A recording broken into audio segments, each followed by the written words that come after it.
আমার হাজবেন্ড ঘুমাই গেছে, তখন আমার মামা শ্বশুর আবার একটু নাইট খানা তো, অন্ধকারের মধ্যে মানে চোখে কম দেখে, মানে আতাইতে আতাইতে আমার রুমে এসে পড়ছে। রুমে এসে তো মনে করেন আমার শরীরের মধ্যে এসে ধুইরা তো মনে করেন একদম করা শুরু করছে। আমি তো ভাবছি আমার হাজবেন্ডই। এখন করা টরা শেষে পরে দিয়ে দেখি আর খাইছি রে, এটা তো মামা শ্বশুর বিপদে নইছে। আর মামা শ্বশুরও তো মানে খেয়াল করে না, মামা শ্বশুর ভাবছে জানি আমার মামি শাশুড়ি ওই, মানে দুইজনের মধ্যে এর একটা ভুল ভুল বোঝাবুঝি মানে ভুলে করা হয়েছে। যে আমিও জানতাম যে আমার হাজবেন্ড, আর মামা শ্বশুর জানতো যে আমার মামি শাশুড়ি, বুঝছেন। হ্যাঁ, তো রাত কানা চোখে দেখে না। তো ওই দিনকে আবার আমার মামা শ্বশুর মামি শাশুড়ি যে রুমে ঘুমা, আমরা যখন মামা শ্বশুর বাড়িতে বেড়াতে গেছি তখন ওই রুমে আমরা হাজবেন্ড ওয়াইফকে দিছিল থাকতে। তো এই কারণে এটা ভুলবশত হয়ে গেছে।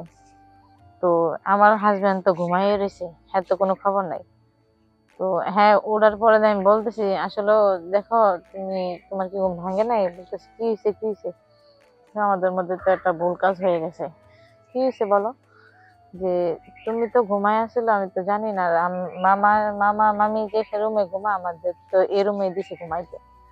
তো মামা তো মনে করো আন্দার গুন্দার আইসা সেরা মামার ধরছে পরে, আমি তো নিজের নিজে কন্ট্রোল রাখতে পারি নাই। মামা তো আমার সাথে থাইকে লাইছে। আরে তুমি কি কও, এটা আবার কি বললা?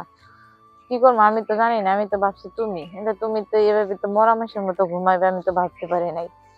তো আমাদের মধ্যে তো বললো তো এই জিনিসটা হয়ে গেছে। দেখো তুমি, এটা কিছু মনে করো না, ভুলবশত তো মানুষের অনেক কিছু হয়ে যায়। আসসালামু আলাইকুম, আমি অপু আক্তার। আমার বাড়ি নারায়ণগঞ্জ।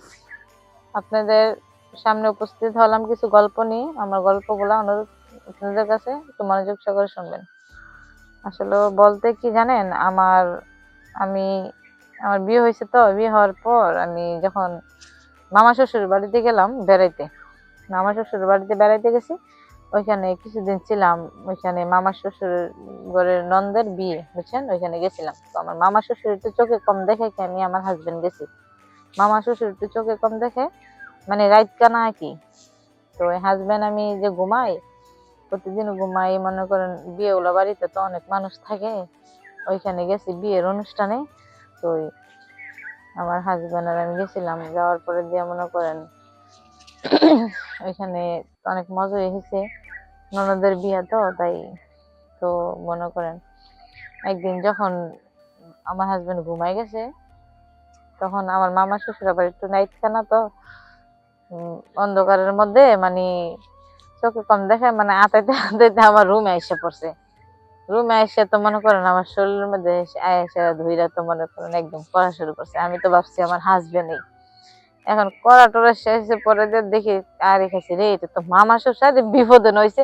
আর মামা শ্বশুরও তো মানে খেয়াল করে না, মামা শ্বশুর ভাবছে জানি আমার মামি শাশুড়ি ওই, মানে দুইজনের মধ্যে এর একটা ভুল ভুল বোঝাবুঝি মানে ভুলে করা হয়েছে। যে আমিও জানতাম যে আমার হাজবেন্ড, আর মামা শ্বশুর জানতো যে আমার মামি শাশুড়ি, বুঝছেন। হ্যাঁ, তো রাত কানা চোখে দেখে না। তো ওই দিনকে আবার আমার মামা শ্বশুর মামি শাশুড়ি যে রুমে ঘুমা, আমরা যখন মামা শ্বশুর বাড়িতে বেড়াতে গেছি তখন ওই রুমে আমরা হাজবেন্ড ওয়াইফকে দিছিল থাকতে।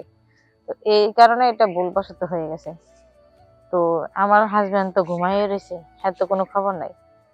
তো হ্যাঁ, ওঠার পরে আমি বলতেছি আসলে দেখো তুমি, তোমার কি ঘুম ভাঙে নাই? বলতেছি কি হয়েছে কি হয়েছে, আমাদের মধ্যে তো একটা ভুল কাজ হয়ে গেছে। কি হয়েছে বলো? যে তুমি তো ঘুমায় আসলে, আমি তো জানি না। আর মামা মামা মামি যে রুমে ঘুমা, আমাদের তো এ রুমে দিছে ঘুমাইতে। তো মামা তো মনে করো আন্দার গুন্দার আইসা সেরা মামার ধরছে পরে, আমি তো নিজের নিজে কন্ট্রোল রাখতে পারি নাই। মামা তো আমার সাথে থাইকে লাইছে। আরে তুমি কি কও, এটা আবার কি বললা? কি করবো, আমি তো জানি না, আমি তো ভাবছি তুমি, কিন্তু তুমি তো এভাবে তো মরা মাসের মতো ঘুমাইবে আমি তো ভাবতে পারি নাই। তো আমাদের মধ্যে তো বললো তো এই জিনিসটা হয়ে গেছে। দেখো তুমি, এটা কিছু মনে করো না, ভুলবশত তো মানুষের অনেক কিছু হয়ে যায়। না হ্যাঁ করতেছে না, আমি তাহলে মানুষ শাশুড়ির কাছে বিষয় তুমি এসে বলবো। আর কি বলো, মামা তো চোখে দেখে না দেখে না এরকম করছে, আমি কি ইচ্ছা করে কি মামার সাথে করছি? মামা তো ভাবছে এটা মামা মামির রুম, ভাবছে এটা তাদের রুম, মামি জানি। আর আমি তো ভাবছি তুমি। তো আমাদের মধ্যে ভুলবশতই এই কাজটা হয়েছে, কিন্তু মামা কিন্তু সেই পারে, তোমার থেকে ভালো পারে। সেই মজা দিছে মামা আমাকে, জানো। মামা যে এ বয়সে মজা দিতে পারবো আমি কখনো ভাবতে পারিনি। সেই মজা দিছে মামা। তো দেখো তুমি এসব নিয়ে আর ভাড়াবাড়ি করো না। উম, এসব কথা কারো কাছে বললো না, একটু লজ্জার ব্যাপার। ভুলবশত হয়ে গেছে, তোমার ক্ষেত্রে যদি হয়তো তাহলে তো আমি বলতাম না কারোর কাছে। তো এইসব বলে আমার হাজবেন্ডের বোঝাইলাম, বোঝানোর পরে তো সে বুঝতেছে না, কোনোভাবে মাইনা নিতে পারতেছেন যে মামার সাথে এই কাজটা করছি। তো এটা তো দোষ আর আমার না, এটা দোষ তো মনে করেন আর মামারও না, মামা তো চোখে দেখে না দেখে করছে, এই আর কি। তো ভুলবশত মানুষের জীবনে অনেক কিছু হয়ে যায় যেটা আমরা মাইনা নেওয়ার মতো হয় না। যেটা আমার সাথে হয়েছে যেরকম, এটা তো মাইনা নেওয়ার মতো না। তো এই আর কি। তো মানুষের মধ্যে ভুলবশত অনেক কিছু হয়ে যায়, এটা ঠিকই, কিন্তু যা কিছু করে বুঝা চিন্তা ভাববা চিন্তা করাটাই ভালো। যেরকমটা আমি ভাবছি আমার হাজবেন্ড, মামা ভাবছে মামি, এরকম ভুল বোঝাতেই মানে আমাদের মধ্যে এই কাজটা হয়েছে। তো মামাই তো দেখে না চোখে, তো এই আর কি। তো আমার মতন এরকম ভুল কেউ ভাববেন না।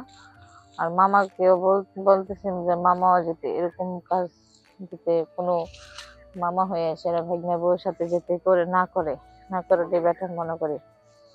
আমরা তো না জানি ভুল করছি, তার কারণে আমরা চাই না যে আমাদের মতন এরকম ভুল না জানি কেউ করুক। তো আপনাদের কাছে একটা অনুরোধ, যে আমি যে ভুলটা করছি, আমার মামা যে ভুলটা করছে না বুঝছে, মামাই তো ভাবছে মামি আর আমি ভাবছি আমার হাজবেন্ড। এই ভাইবে যে সেরা ওই দিনকে মামার ঘরে দিছে আমরা ঘুমাইতে, মামাই ভাবছে মামি আমি ভাবছি হাজবেন্ড, মামাই করতেছে আমি হাজবেন্ড ভাইবা দিছি, আর মামাই ভাবছে যে হ্যাঁ বউরই করতেছে। তো এই কি এরকম ভুল আমার মতো কেউ করবেন না। আপনাদের কাছে একটা অনুরোধ, সকলে ভালো থাকবেন, খুদা হাফেজ। এটা